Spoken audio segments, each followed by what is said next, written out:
This is it. The location to your final challenge. A test of will, a test of courage, a test of talent. And a chance to beat the pants off of Van Van, the supposed Man-Man, and his eviler counterpart, Ashley. As planned, you begin to run through a quick test of recipes from working on Chef Boyardee's famous chicken pot pie. After practicing for months, making this dish comes second nature to you, and you're able to quickly get a fresh pot pie in the oven. But as soon as you do, your cram session is interrupted by Colonel Sanders. Chef Boyardee, what are you doing here? There's still time before the final exam. Oh, just taking it all in. I'm big into visualizing success. I'm looking at my station and picturing victory.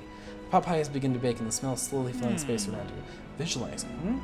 That's too bad. I was hoping you were here to cook something delicious. You usually happily share your food with anyone who's hungry, but the last time you let Colonel Sanders get in your head, it cost you a cook-off. You decide that it's time to put your cooking above your romantic desires, but that decision gets hard to stick to when the oven timer goes off behind you. Tell us about your purchase. Okay, you got me. I'm doing a little bit more than visualizing. I know my nose can smell a pot pie from 400 yards. That's oddly specific distance, but you'd expect nothing less from such an oddly specific man. You knew it was a pot pie just from the smell? No, not just a pot pie, but a chicken pot pie with an all-butter crust. And my nose is telling me something else. Oh no, is it burning? Ah, no, I can smell that it was made with a heaping helping of TLC. But it'd probably start burning any second if you don't pull it out. The moment of truth. Wow. It's the best pot pie I've ever tasted. I've always loved country cooking, and I can eat this all day.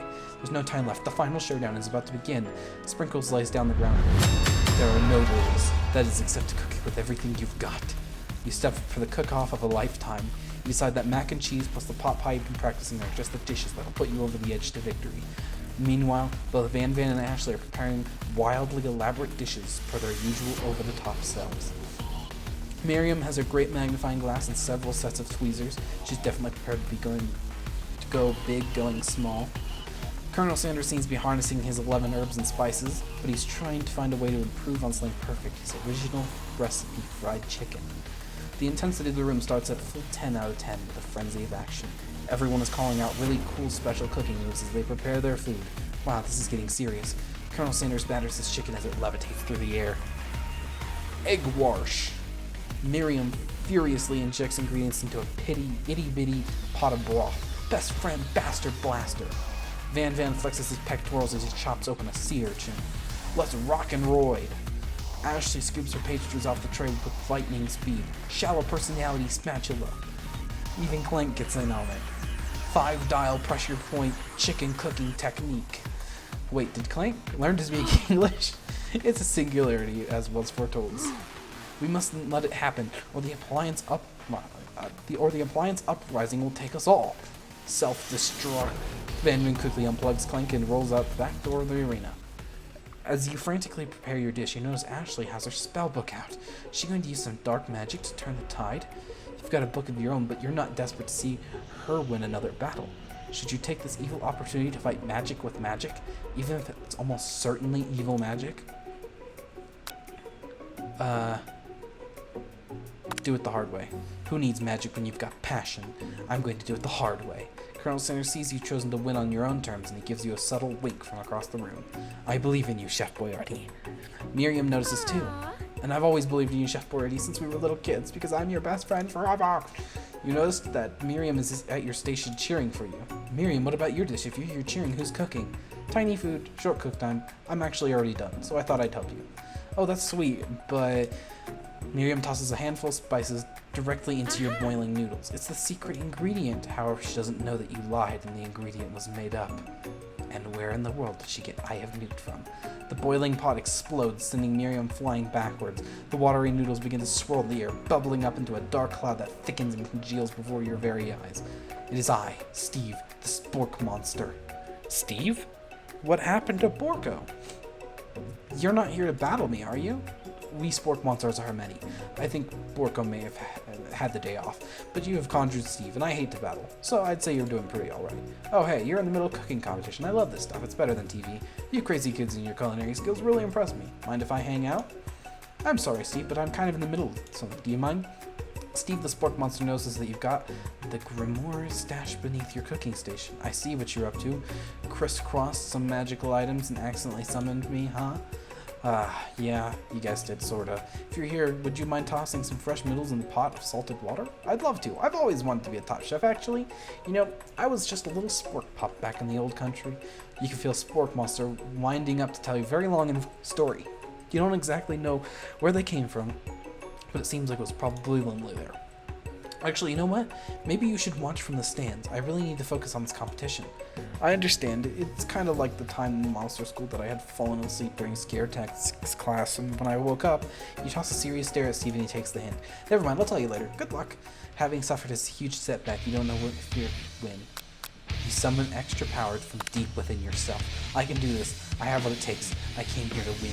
Your hair turns mac and cheese orange as culinary energy flows through your body.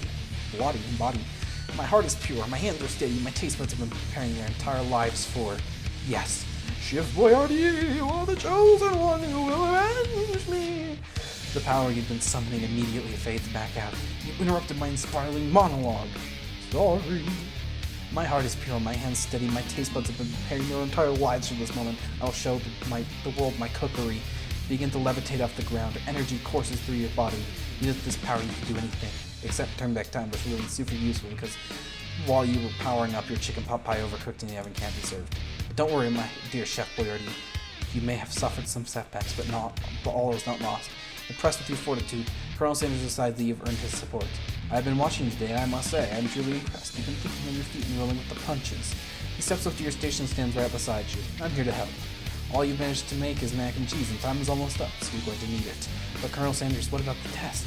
What will happen to you? What about the rules? Following the rules has never really been my thing. I follow my heart. What a guy.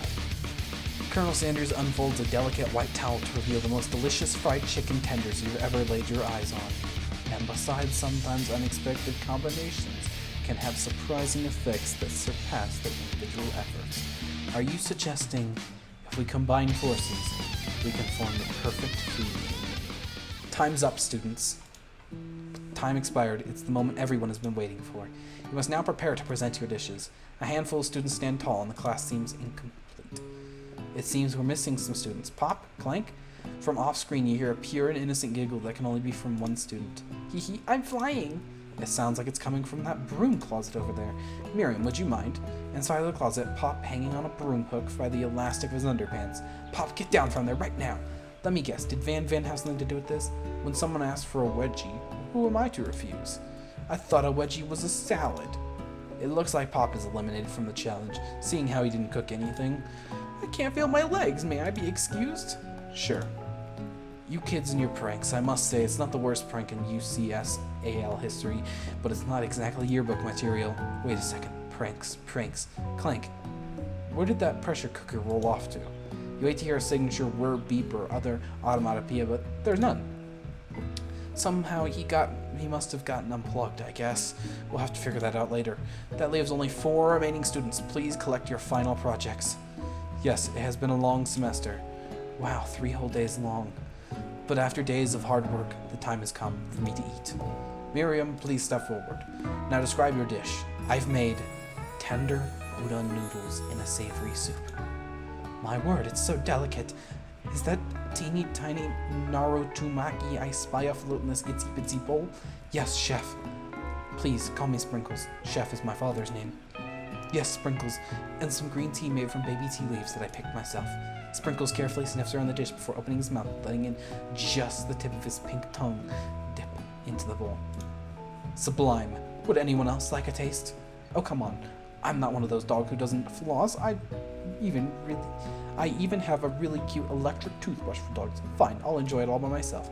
In a flash, the entire meal has been devoured. Not that it took much, it was less than a thimble's worth of soup. A+, really? Rarely do I taste a dish with as much love poured into it as yours. Miriam is overjoyed. She gives you a huge hug. Thank you, Chef Boyardee, for helping me to believe in myself. Van, you're up. Now describe your dish. I made uni over smooth egg custard and axe-hewn urchin shell topped with caviar. Did you skewer one type of urchin with spines from a second different colored type of urchin? Yes, Sprinkles. A bit much, don't you think? That's exactly why I did it. A bit much is kind of my brand, doesn't it look cool? Sprinkles leans in to sniff the uni, but he can't get his nose close enough to count up all the spikes. He begins to paw at erratically, causing the custard to slosh around. Woof woof. Please be gentle with my cuisine. Grrr. Finally, Sprinkles goes all in tongue first, but he can't get past all the needles. He reels back as his tongue is poked and prodded. Ouch! My tongue! The professor appears to be having an allergic reaction to the sting. I can't eat this. It keeps me poking my tongue. Disqualified. A stunning turn of events. Who would have thought that serving food in a bowl made of needles could make it difficult to eat? Dejected, Van does not go gentle into the night. Disqualified for glamour? Don't discount simplicity. This isn't the last you've heard of me. Before forcing us to endure his swollen tongue for rather another moment, Sprinkles graciously laps up a bowl of milk. I know. Yeah, I'm a dog. I drink milk. Get over it. Sometimes it helps calm my agitated tongue. Next student, Ashley, it's time to step up. Now describe your dish. I made orange blossom Turkish delight in a light rosewater syrup topped with French meringue and connected by sugar glass.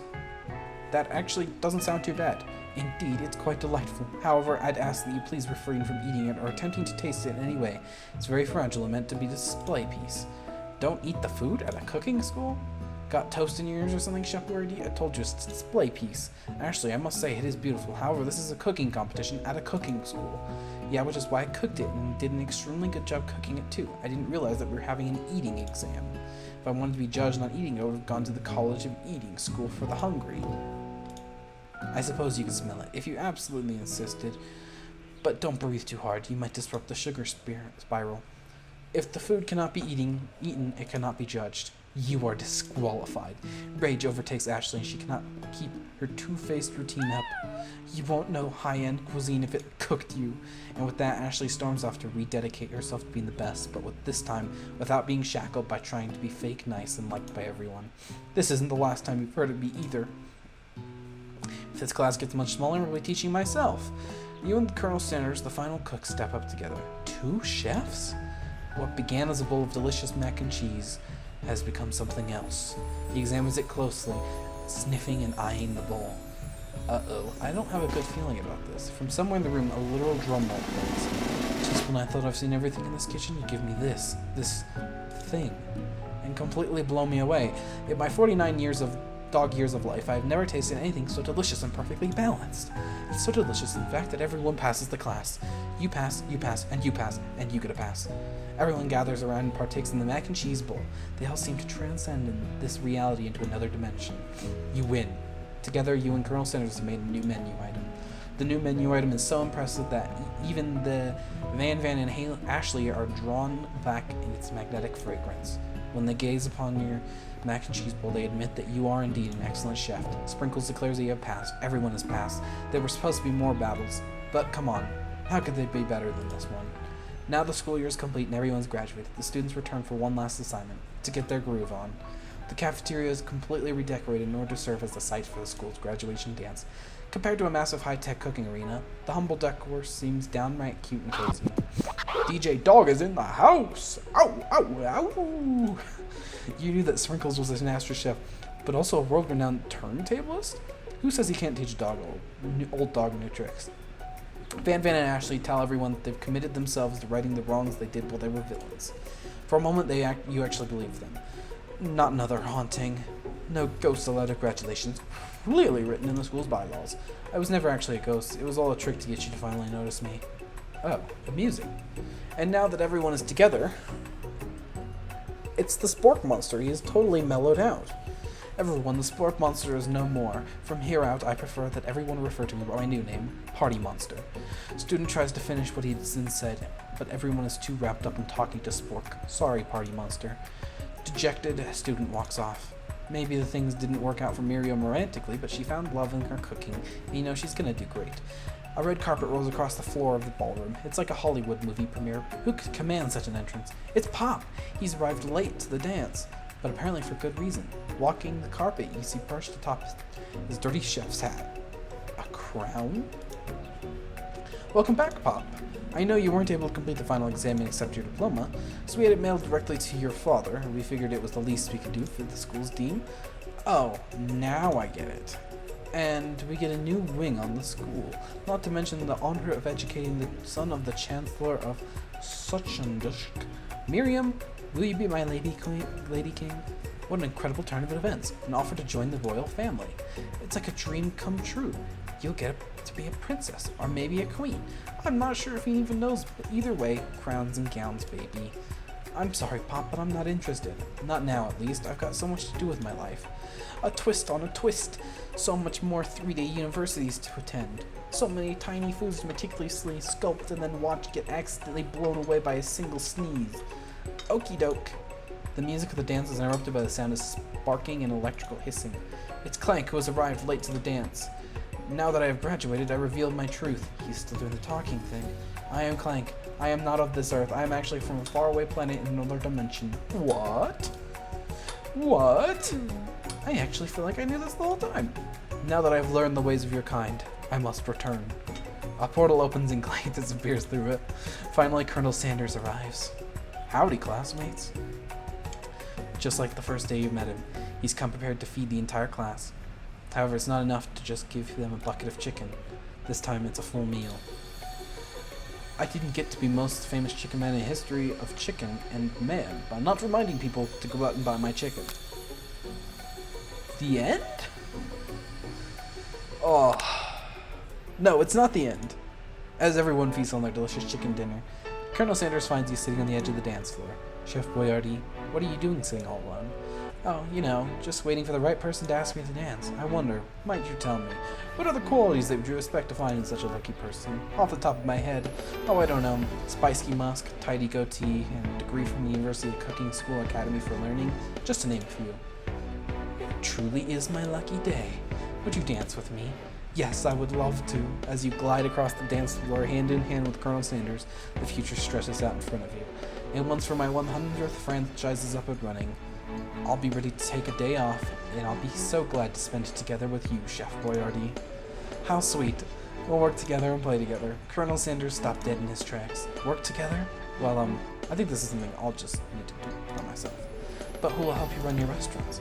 I don't believe I need help. Besides, based on your time at school here, do you really think running restaurants is the best path forward? Could it be you found a love connection but failed to earn Colonel Sanders' respect as a chef?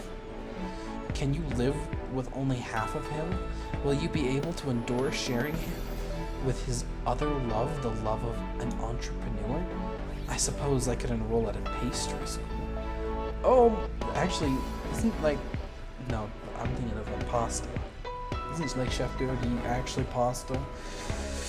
Oh, my dear Chef Boyardee, I'm sure that you'll find your place eventually. And along the way, you'll have me by your side. The end. There we go. KFC presents Psyop production.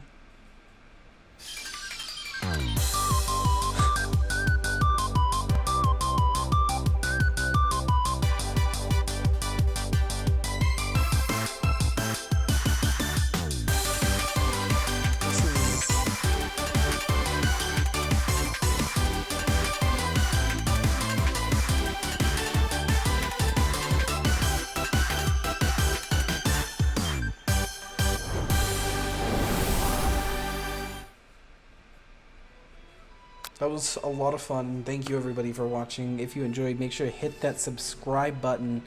Check out the game, it's on Steam. There's probably other endings where you can actually be his entrepreneur and lover, maybe just his entrepreneur friend. Maybe there's an option where you get neither. We just happen to get this ending. So thank you everyone for watching. I really do hope you enjoyed. Hit subscribe, join the Turtle Army.